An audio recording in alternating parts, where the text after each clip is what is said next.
They attended University of North Florida, where they studied to become a train conductor, and then they were later promoted to locomotive engineers. They both bought their own homes before eventually becoming married.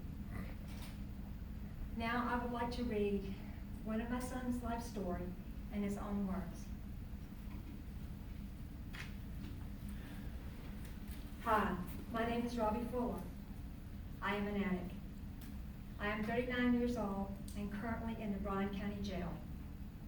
I want to start off by saying, drugs don't discriminate. I was raised in a wonderful, loving family environment. I have an identical twin brother that also suffers from addiction and an older sister who does not. We had a great childhood, went on vacations, and played sports into high school. We also were very involved in church while growing up. To this day, I still have never committed a violent crime, such as a robbery, shooting anyone, or stealing in order to get drugs. My first experience with drugs came at the age of 15, when I tried marijuana. I wasn't a huge fan of it, but continued because it was the cool thing to do. Later, I was introduced by friends to ecstasy. It gave me a feeling like no other. I could do anything and be happy. It was great. I continued using on weekends only. I was a functioning addict, or so I thought. In 1998, I was blessed with a beautiful baby boy. He spent a lot of time with my parents. I would come by to see him and spend some time with him, but not as much as I wished I had. I was later blessed with a job at CSX Railroad, and after attending the University of North Florida, I started as a conductor and was eventually promoted to locomotive engineer like my father and my brother. I worked there for 12 years. Life was great. I was making a great living, partying, going on vacations, and bought several nice cars and trucks. At the age of 26, I got married and settled down, stopping all drug use. I wanted to become healthier, so I started working out with weights, and it turned into one of my favorite hobbies, which led to my first injury, needing a shoulder surgery. Along with my surgery came pain pills, lots of them. Later, I needed a second shoulder surgery, and more pain pills were prescribed. In 2010, I suffered a career-ending severe arm injury. I had a total of 3 surgeries on that arm, and was prescribed a new drug called Dilaudid. Wow, this stuff made me feel amazing. I felt like I was on top of the world. From the age of 26 till 31, I had 3 shoulder surgeries, 3 surgeries on my right arm, 2 intestinal surgeries, and numerous other hospital stays. I eventually learned that I could get a better high by crushing the pills, adding saline, and using a needle to shoot up the Dilaudid, because they didn't work as quickly in pill form. I was being prescribed 150 8-milligram Dilaudid, along with 150 10-milligram methadone pills, and this would only last me 2.5 weeks. I would be sick for a week or longer unless I could get some from my friends. My wife wasn't aware of all of this in the beginning, but it didn't take long for her to catch on, because she was a registered nurse. She was not okay with her husband sticking a needle in his arm just to get out of bed or anything we had to leave the house for. I couldn't go to the store for groceries without getting high first, because I was scared of not knowing how long we would be gone. My wife didn't put up with this for very long and filed for divorce after 5 years of marriage. This is when I really started going downhill. My life started unraveling right before my eyes, and there seemed to be nothing I could do about it. I was all alone sitting in my house on disability from work, wishing I could bring her back, but I couldn't. She was done. I had put her through pure hell. I cashed in 2 401k plans to help with paying bills, but ended up using all the money on drugs. I met a young woman that showed me something I could use when I ran out of my prescribed drugs that was cheaper than the pills that I was buying on the street. Heroin became my new drug of choice because prescribed pain medications were not enough and I couldn't get what I needed as easily as heroin. I was getting high and not paying the bills. I started having to prepay for electricity. I was no longer paying the house payment, truck payments, or anything else. All that mattered was doing drugs. The repo man came to get my trucks, my boat, and I was seeing everything going down the drain. My house was being foreclosed on, but that didn't stop me from continuing to use heroin. I was taking Adderall as well, and pain pills, but the withdrawals were really bad. I had a friend tell me that he could show me something that could take away the withdrawal symptoms of pain medication. He came to my house to show me how to make meth. Wow, I was hooked. Not long after, the police raided my house, and my twin brother and I were arrested and charged with manufacturing methamphetamine. From that point after I was released on bond, I continued to use drugs for the next 5 years. During that 5-year span, I continued to get more and more into a life of drugs, a horrible life, and the people that it offered.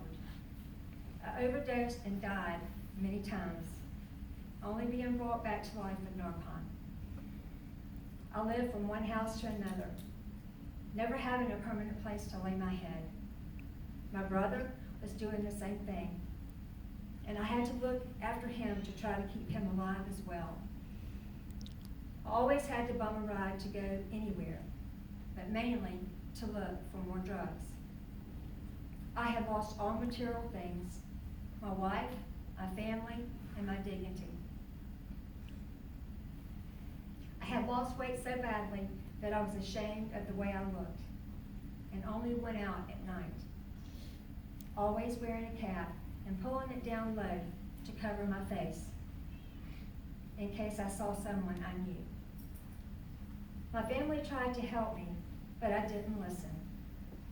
My son was in his teens when he started performing as a country music singer. He was doing well, playing and singing country music in different venues. I told him I would come to see him, but very seldom did because the drugs were keeping me from making the event. My life was in total shambles. There were many times that I wished I could just die when I would overdose, but for some reason, I was brought back. On August the 19th of 2017, I was rushed to the hospital after overdosing again on heroin and had to be shot with Narcan twice to bring me back. 1 week later, I was caught with drugs again.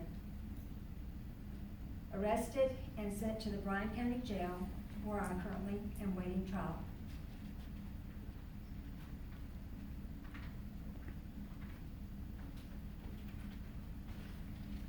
Sorry, y'all.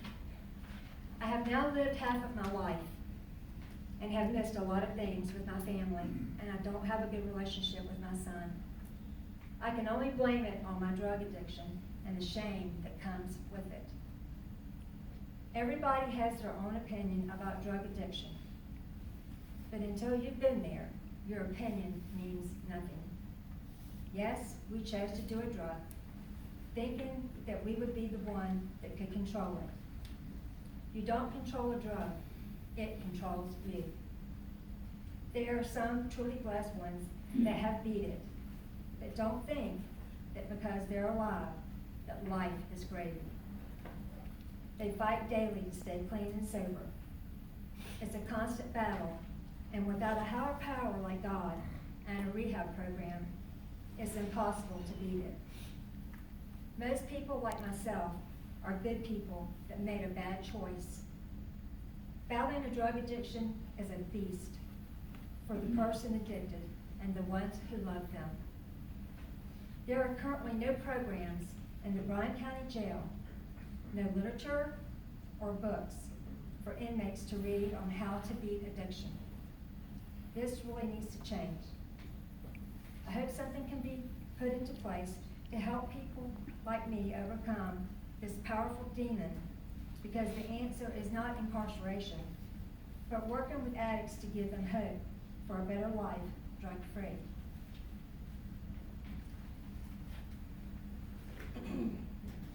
Now I would like to tell you how I feel from a mom's perspective, what it's like to have two sons that are addicts.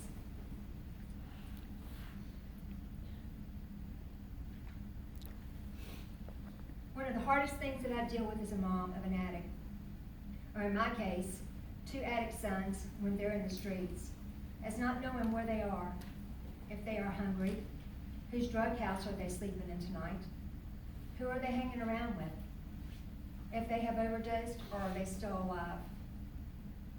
One night while looking at Facebook, I saw a post from my son Rusty. He was sitting on a city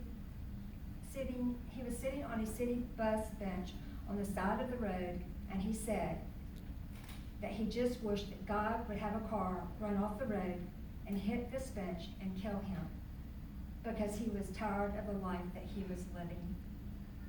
It was heart-wrenching for me to see that, knowing that he felt that way and was all alone. Thankfully, that didn't happen, and soon he left to go live in a halfway house in Gainesville, Georgia. After a couple weeks of being there, he got a phone call from a friend in Wisconsin saying that he wanted Rusty to come up there and work, and it paid well. This friend said that he would buy his ticket on a Greyhound bus to get there and help him pay for lodging until he could pay him back.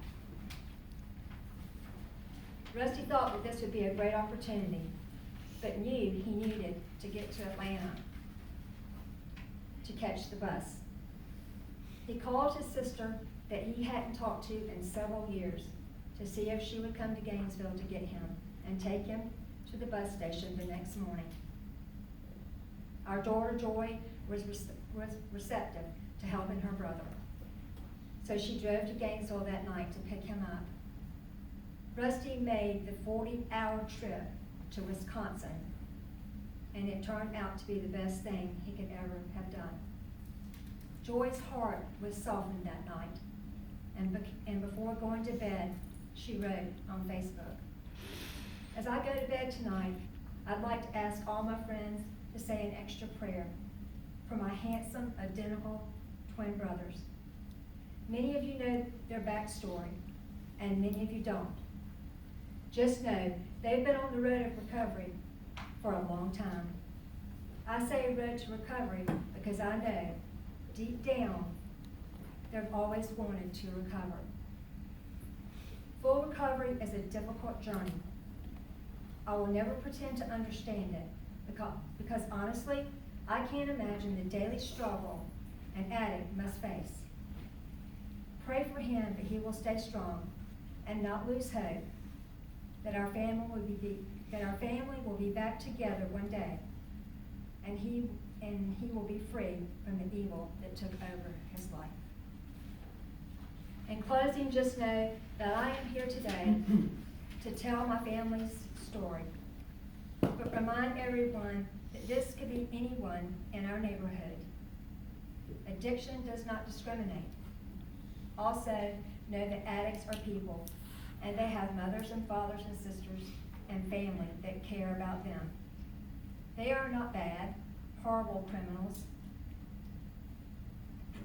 They need a community to support them in order to start getting better. It starts with all of us.